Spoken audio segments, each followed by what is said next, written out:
ഈ ബൈബിൾ സ്റ്റഡിയുടെ 6ാം ഭാഗം ഇവിടെ ആരംഭിക്കുന്നു. സഭയിൽ ഭയങ്കരമായ ഒരു ഇടർച്ചയുണ്ടായി. സഭ ഭിന്നിച്ചു.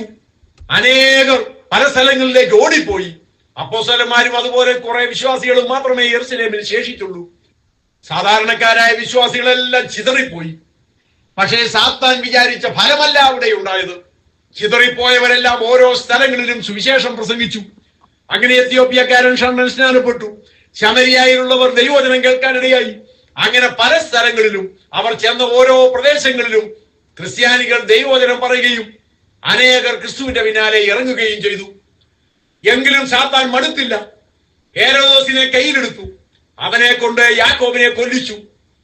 പത്രോസിനെ തടവിലാക്കി. അങ്ങനെ പലതും ചെയ്തു. പക്ഷേ ഇതുകൊണ്ടൊന്നും ദൈവസഭയെ തകർക്കുവാൻ സാത്താന് കഴിഞ്ഞില്ല. ഏറെ താമസിയാതെ റോമൻ ചക്രവർത്തിമാരെ തന്നെ സാത്താൻ കയ്യിലെടുത്തു. സാധാരണ പുരോഹിതന്മാരും പരീശന്മാരും ഒക്കെ ഇവരെ പീഡിപ്പിച്ചിട്ടും ഇവർ ഒതുങ്ങുന്നില്ല എന്ന് കണ്ടപ്പോൾ ഭരണാധികാരികളെ തന്നെ സാത്താൻ കയ്യിലെടുത്തു. ആദ്യത്തെ 3 നൂറ്റാണ്ട് കാലം മുഴുവൻ ക്രിസ്ത്യാനികൾക്ക് പീഡയുടെ കാലമായിരുന്നു. 3 നൂറ്റാണ്ട് കാലത്തിനിടയിൽ പ്രധാനപ്പെട്ട 10 മതപീഡകൾ ഉണ്ടായി. പക്ഷേ ദൈവസഭ ഓരോ ദിവസം ചെല്ലും തോറും വർദ്ധിക്കുക മാത്രമേ ചെയ്തുള്ളൂ. മറ്റു രാജ്യങ്ങളിലേക്ക് പോലും, റോമാ സാമ്രാജ്യത്തിന്റെ പുറത്തേക്ക് പോലും ദൈവത്തിന്റെ സഭ വ്യാപിക്കുവാനിടയായി. അതോടുകൂടി സാത്താന് മനസ്സിലായി, ഇവരെ ഭീഷണിപ്പെടുത്തിയോ കൊന്നോ ഇവരെ ഒതുക്കാൻ സാധ്യമല്ല. അതുകൊണ്ട് മറ്റെന്തെങ്കിലും തന്ത്രം മെനഞ്ഞേ മതിയാകൂ. 3 നൂറ്റാണ്ട് കഴിഞ്ഞപ്പോൾ സാത്താൻ അവന്റെ ഏജന്റന്മാരെ എല്ലാം വിളിച്ചുകൂട്ടി. പാതാള ഗോപുരത്തിൽ വീണ്ടും ആലോചനയായി. ദൈവത്തിന്റെ സഭയെ എങ്ങനെയാണ് തകർക്കേണ്ടത്? ഓരോരുത്തരും ഓരോ ആലോചനകളൊക്കെ പറഞ്ഞു. അങ്ങനെ പുതിയ കുറെ ആലോചനകളുമായി അവർ രംഗത്തു വന്നു. ഇതുവരെ ഇവരെ പീഡിപ്പിച്ചിരുന്ന ഭരണാധികാരികളെ ക്രിസ്ത്യാനികളാക്കുക എന്നതായിരുന്നു സാത്താൻ കണ്ടുപിടിച്ച തന്ത്രം. വളരെ വേഗത്തിൽ മുന്നോട്ട് ഓടിക്കൊണ്ടിരിക്കുന്ന ഒരു വ്യക്തിയെ പിന്നിൽ നിന്ന് പിടിച്ചിട്ട് കിട്ടിയില്ലെങ്കിൽ അവനെ മുന്നോട്ടൊന്ന് ആഞ്ഞു തള്ളിയാൽ മതി, അവൻ വീണുപോകും. ഇവിടെ അതാണ് സംഭവിച്ചത്. പിന്നോട്ട് എത്രമാത്രം പിടിച്ചിട്ടും ദൈവസഭയെ പിടിച്ചു നിർത്താൻ കഴിഞ്ഞില്ല.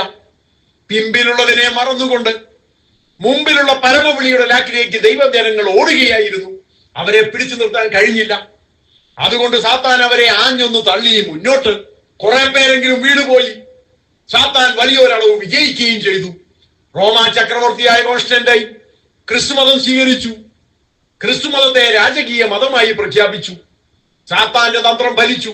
അതോടുകൂടി റോമിലെ പാഗൺ മതക്കാരെല്ലാം ഒന്നൊന്നായി ദൈവസഭയിലേക്ക് കടന്നു വന്നു. അതിനു മുമ്പേ മരിക്കാൻ തയ്യാറായിക്കൊണ്ട് അത്രമാത്രം ഉറച്ച വിശ്വാസത്തോടു കൂടി മാത്രമായിരുന്നു ആൾക്കാർ ദൈവസഭയിൽ കടന്നു വന്നതെങ്കിൽ ഇപ്പോൾ യാതൊരു മാനസാന്തരവും കൂടാതെ വെറും കാര്യസാധ്യത്തിനു വേണ്ടി ആളുകൾ ക്രിസ്ത്യാനികളാകുവാൻ തുടങ്ങി. അങ്ങനെ പാഗൺ മതത്തിലുണ്ടായിരുന്ന മഹാപുരോഹിതൻ ഉൾപ്പെടെ എല്ലാവരും തന്നെ ദൈവസഭയിലേക്ക് കടന്നു വന്നു. അവർ മാനസാന്തരപ്പെട്ടു വന്നതല്ല, രക്ഷിക്കപ്പെട്ടു വന്നതല്ല. വീണ്ടും ജനനം എന്ന് പറഞ്ഞാൽ എന്താണെന്ന് തന്നെ അവർക്ക് അറിഞ്ഞുകൂടാ.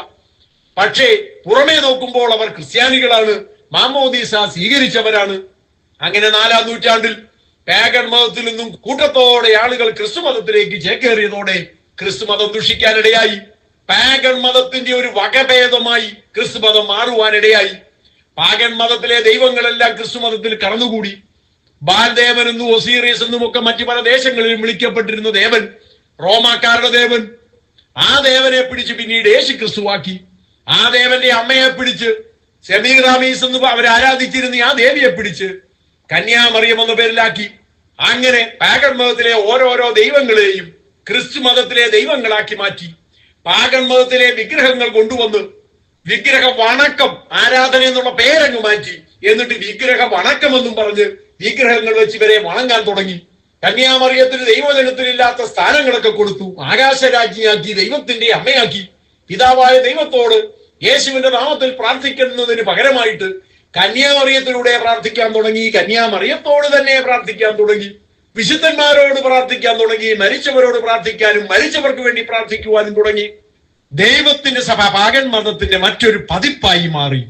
ദൈവസഭയെ തകർക്കുന്നതിൽ സാത്താൻ വിജയിച്ചു എന്നുപോലും തോന്നിപ്പോകുന്ന സാഹചര്യമാണ് 4ാം നൂറ്റാണ്ടിൽ ഉണ്ടായത്. മാത്രമല്ല, ദൈവത്തിന്റെ സഭ അതുവരെയും സ്വതന്ത്രമായിരുന്നു. ഓരോ പട്ടണങ്ങളിലും ഓരോ സഭയുണ്ടായിരുന്നു. ആ സഭയിൽ അനേക ശുശ്രൂഷകന്മാരും ശുശ്രൂഷക്കാരത്തികളും ഉണ്ടായിരുന്നു. ആ ശുശ്രൂഷകന്മാരുടെയും ശുശ്രൂഷക്കാരത്തികളുടെയും തലവനായി ഒരു അധ്യക്ഷൻ ഉണ്ടായിരുന്നു. അധ്യക്ഷനെ ബിഷപ്പ് എന്ന് വിളിച്ചിരുന്നു. ബിഷപ്പ് എന്ന് പറഞ്ഞാൽ ഇന്നത്തെ പോലുള്ള ബിഷപ്പല്ല. ബിഷപ്പ് എന്ന് പറയുന്നത് ലോക്കൽ സഭയുടെ പാസ്റ്റർ അല്ലെങ്കിൽ അധ്യക്ഷന്റെ പേരായിരുന്നു. ലോക്കൽ സഭയിൽ ഇന്നത്തെ പെന്തക്കോസ്ത് സഭകളിൽ കാണുന്നത് പോലെ ഒരു പാസ്റ്റർ മാത്രം ഭരിക്കുന്ന രീതിയായിരുന്നില്ല ഉണ്ടായിരുന്നത്. ദൈവത്തിന്റെ സഭയിൽ 1 തീമോഥെയോസ് 3-ാം അധ്യായത്തിൽ കാണുന്നത് പോലെ അധ്യക്ഷനും ശുശ്രൂഷകന്മാരും ശുശ്രൂഷക്കാരത്തികളും ഉണ്ടായിരുന്നു. എന്നാൽ അതൊക്കെയും മാറിയിട്ട് ശുശ്രൂഷകന്മാരെയും ശുശ്രൂഷക്കാരത്തികളെയും കാലക്രമത്തിൽ ഒഴിവാക്കിയിട്ട് ബിഷപ്പ് സർവ്വ അധികാരങ്ങളും കൈയടക്കുവാനിടയായി തീർന്നു. അങ്ങനെ പട്ടത്ത സഭ നിലവിൽ വന്നു, ദുരാചാരങ്ങൾ നിലവിൽ വന്നു. ദൈവവചനം പട്ടത്ത സഭകളുടെ നേതാക്കന്മാർ മാത്രം വ്യാഖ്യാനിച്ചാൽ മതി എന്നുള്ള നില വന്നു. ഇന്നത്തെ പോലെ അച്ചടിയും ഒന്നുമില്ലാത്ത കാലമാണ്. ദൈവവചനത്തിൽ എന്താണ് പറയുന്നത് എന്ന് സാധാരണക്കാരായ വിശ്വാസികൾക്ക് അറിവില്ലായിരുന്നു. അതുകൊണ്ട് ഇവർ പറയുന്നതൊക്കെയാണ് ശരി എന്ന് കരുതി ദൈവജനം മുന്നോട്ടു പോയി. തുടർന്നുള്ള 1000 വർഷത്തോളം കാലം അന്ധകാര യുഗമായിരുന്നു എന്ന് പറയാവുന്നതാണ്. ഡാർക്ക് ഏജസ് എന്നാണ് ചരിത്രത്തിൽ തന്നെ ആ കാലഘട്ടം അറിയപ്പെടുന്നത്. ചന്ദ്രനെ കുറിച്ച് നാം പറയുമ്പോൾ വെളുത്ത വാവ് കഴിഞ്ഞ് പ്രകാശം കുറഞ്ഞു കുറഞ്ഞു വന്നിട്ട് കറുത്ത വാവിന്റെ ദിവസം ചന്ദ്രനെ കാണാൻ പോലും ഇല്ലാതായി തീരുന്നത് പോലെ ദൈവസഭയെ കാണാൻ പോലും ഇല്ലാത്ത അവസ്ഥയിലേക്ക് ആക്കി തീർക്കുവാൻ സാത്താന് കഴിഞ്ഞു.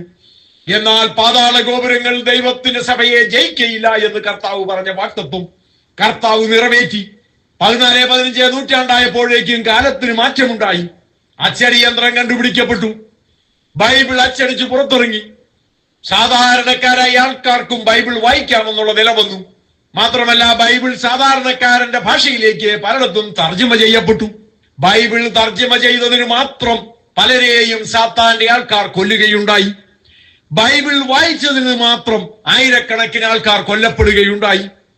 അങ്ങനെ സാത്താൻ വീണ്ടും ബൈബിളിനെ അടിച്ചമർത്തി വെക്കാൻ ആവതെല്ലാം ശ്രമിച്ചെങ്കിലും സാത്താൻ അതിന്റെ മുമ്പിൽ പരാജയപ്പെട്ടു. ദൈവത്തിന്റെ വചനത്തെ പിടിച്ചു നിർത്തുവാൻ സാത്താന് കഴിഞ്ഞില്ല. ദൈവത്തിന്റെ വചനം ഭൂമിയിലെങ്ങും പരന്നു. അതുവരെയും കർമ്മമാർഗത്താൽ നീതീകരണം പ്രാപിക്കുമെന്ന് പഠിപ്പിച്ചിരുന്നവരായ ആൾക്കാർ അവർ ദൈവവചനം പഠിച്ചപ്പോൾ സത്യം മനസ്സിലാക്കി. എന്റെ നീതിമാൻ വിശ്വാസത്താൽ ജീവിക്കുമെന്ന രഹസ്യം അവർ മനസ്സിലാക്കി. ദൈവജനം നീതീകരിക്കപ്പെടുന്നത് കർമ്മമാർഗത്താലല്ല വിശ്വാസത്താലാണെന്നും രക്ഷകൃപയാൽ വിശ്വാസം മൂലം ലഭിക്കുന്നതാണെന്നും അവർ ഗ്രഹിച്ചു. അങ്ങനെ മതനവീകരണം ഉണ്ടായി. ഈ ബൈബിൾ സ്റ്റഡിയുടെ 6-ാം ഭാഗം ഇവിടെ അവസാനിക്കുന്നു.